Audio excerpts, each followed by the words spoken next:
Hello. Imagine walking into a room full of people from different countries. You smile, nod, say hello, some smile back, others look away, and you seem confused. What just happened? Hello, my name is Levi Stoll. I'm 21 years old, and today I'll inform you about cultural communication and its types.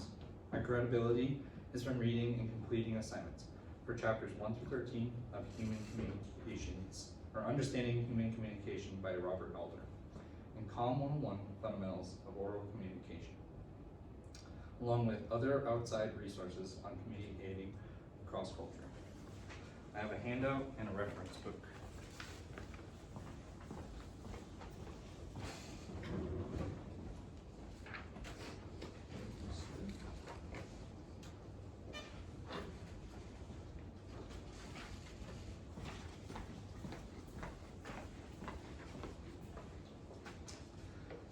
Today, we will learn about the types of communication in cultural and real-world applications.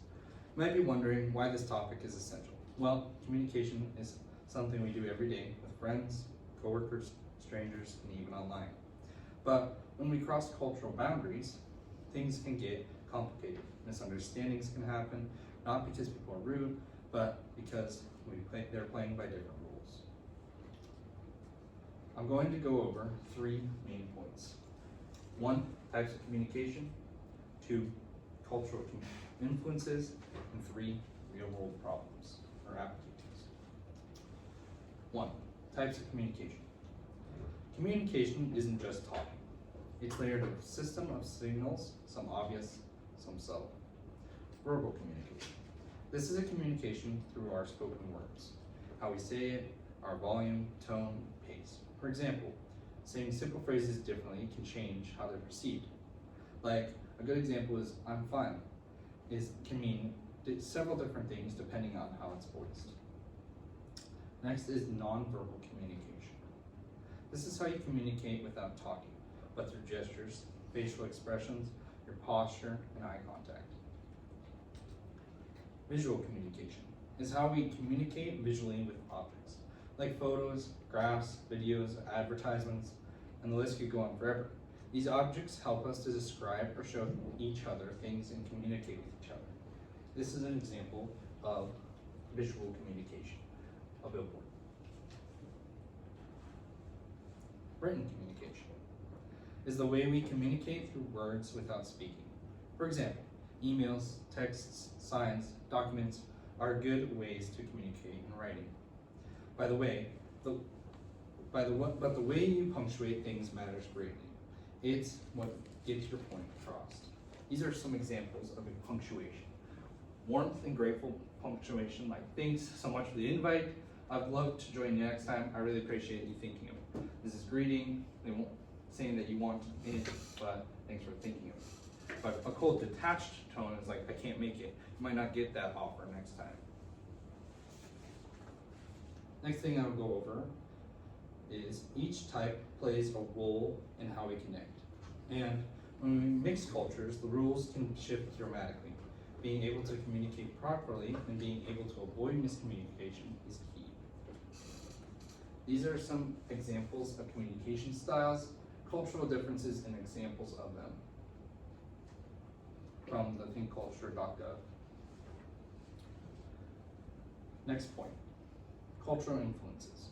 Culture is like a lens. It shapes how we see the world and how we interpret it, messages. Power difference is how society accepts power. It influences how people communicate with authority figures. It's how each class is perceived in different areas of the world. In countries like Malaysia and Mexico, communication is formal, and high power people make decisions. Power is unequal. In countries like Denmark, for example, and New Zealand, egalitarian principles are practiced, meaning equality and prioritizing to all people. Direct versus indirect communication styles. This refers to how openly people express thoughts, opinions, and emotions. Some cultures value clarity and assertiveness, while others prioritize subtlety and context. In indirect cultures like Japan, much is left unsaid. and people rely on shared understanding and subtle cues. In direct cultures like Germany and the US, communication is more direct and explicit. Here's an example in some cultures. Silence during a conversation is respectful and thoughtful to others. It's uncomfortable or even rude in others. If we don't understand these differences, we might misread someone's intentions entirely. Third point is real-world applications. So why does this matter? Because communication isn't just academic, it's practical. It affects how we work, how we care for others, and how we build relationships. Cross-cultural communication is in our everyday lives, from the workplace to the people we go to school with, the friends we make. Being open-minded and willing to learn is a valuable skill and can improve communication across cultures. Understanding and communicating in business deals is essential. For example, being too aggressive with a deal can make the other party feel like they're being fooled or rushed into the deal. On the other hand, being too relaxed can make the other party think that you don't care about the deal. They might feel disrespected. This is one of many types of communication that require understanding and patience when communicating with others. For examples, knowing cultural expectations, knowing when and when not to speak, how to greet one another, understanding cultural customs and normaties, and being open-minded to learn.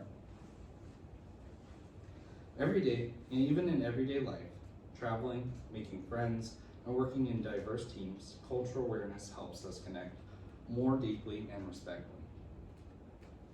In conclusion, I have talked about types of communication, cultural influences, and real-world application. Communication is not just how we use our words.